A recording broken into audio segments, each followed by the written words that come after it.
Yeah, I'm just amazed that on land owned by every New Zealander in the conservation estate, we're allowing mining companies with helicopters putting in porta cabins. We wouldn't be allowed as New Zealanders to put huts or anything up here. I just do not understand why we're allowing gold mining companies to come and potentially ruin the environment. It makes no sense. People will, in principle, not want to see conservation mixing with mining, but I think there's actually room to be a little more creative and a little braver about that and to see what's possible. When you look at what New Zealand gets of the overall profits that come out of that gold mine, it seems minimal for the potential environmental devastation.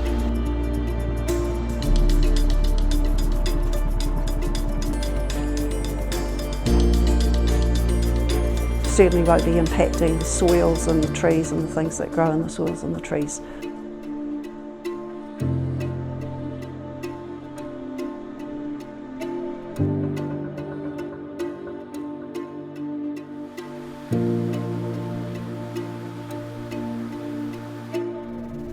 There is gold under there, and we've been exploring since 2015, 2017 in earnest, but it's deep under the Coromandel Conservation Park. It is not going to be sensible at all to seek to go from the surface to access that ore. That wouldn't be appropriate. So essentially the only way to do it is to tunnel under. There's going to be 6.8 kilometres of dual tunnel. So that will run from a portal site which will be next to the conservation estate on land that is rural land that the company has bought for that purpose. But to allow that to happen, they had to put up air vents on a paper road, which is owned by the council. So the Hauraki District Council owns that and gave them a 40-year licence or lease, depending on which way you look at it, for $1 a year. You could not discern it from any other part of the bush. And so the mining company decided to request it from the council rather than the Department of Conservation. One of the things you do if you're running underground, you need occasionally a ventilation rise, painted green, fading into the forest that you have on the surface. The paper road kind of runs in a broad alignment with where the tunnel is going to be. They informed us of an old paper road that was up there and asked us if they could have a licence to occupy. We don't issue mining licences, that's the Crown that does that. And we've currently got the RMA Act, which is about mitigations for the environment for any activity that happens, whether it's building a house, putting in a road or a gold mine. And those are robust decisions made by experienced commissioners. So if you just said no straight away, that's like putting your hand up and saying we're against gold mining, and we shouldn't be. That's taking a stance. We have to be neutral, sure. Hence why we said, yep, subject to consent. The mining company thought that because it was digging a 6.9 kilometre tunnel underground and not touching the conservation estate because they were mining underneath it, not on top of it, that it didn't count. The Hauraki District Council had given them what we call a lease, what they call a licence for 40 years for $1 a year, as a way to not touch the conservation estate and therefore not have to get DOC permission. And so we filed our court proceedings, and we had a judicial review in November 2023, and we found it in February 2024 that we were unsuccessful.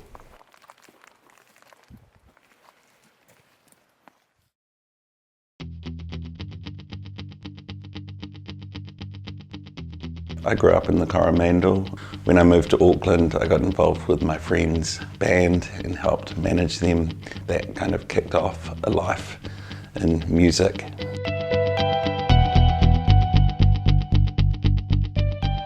Both Mum and Dad were hugely involved in the original anti-mining movement, with generations of others that have come and gone, but they have been there since the start.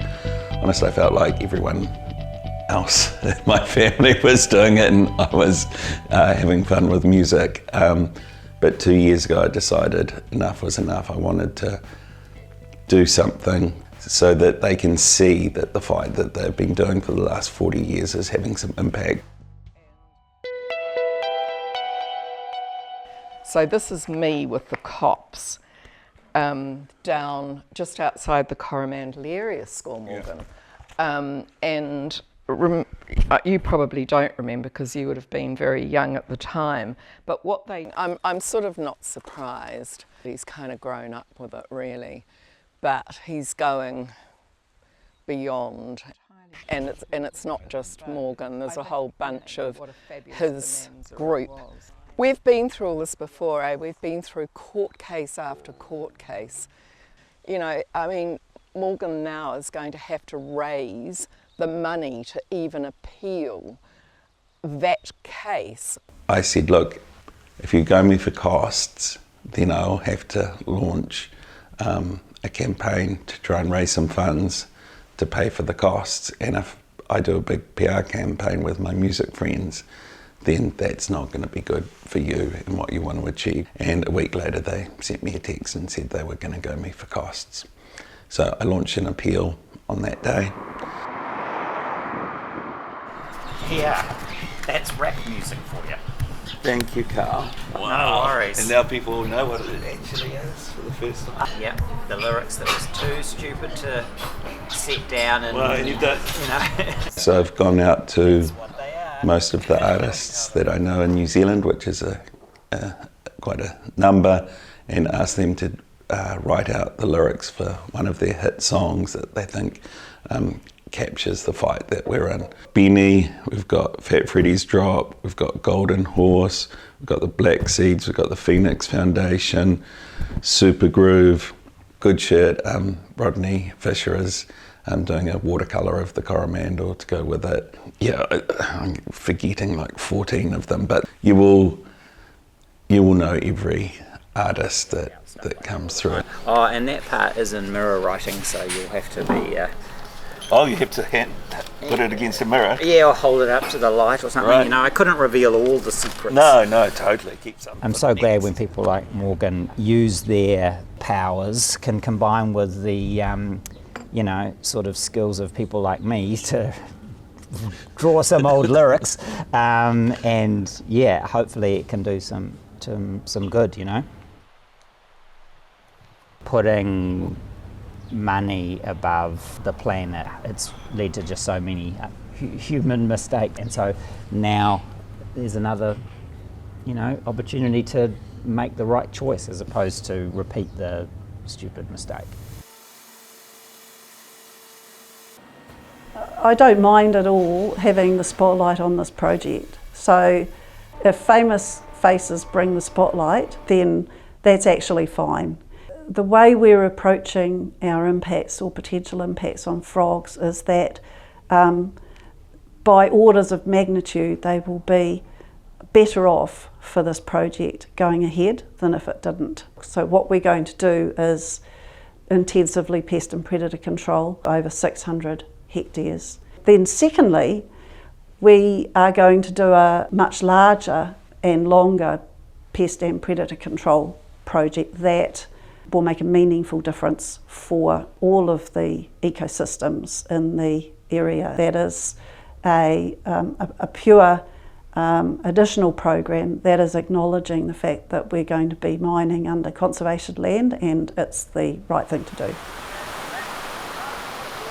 Yeah, I think when we started this fight a couple of years ago, you know, whare ki Rauponga was at the centre of what was happening and people trying to go around the law. Now you've got a new government and they are very keen to go mining in every area possible under the fast track legislation that they're just trying to bring through the House.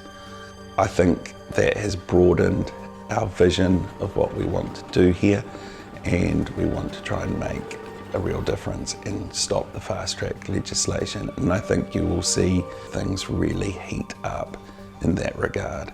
And my message to the government would be drop mining from that now, because it is only going to cause you way too much pain down the track. But I'm spending more and more time focusing it and more money focusing on it, because I hate not getting a result and I really want to get a result here.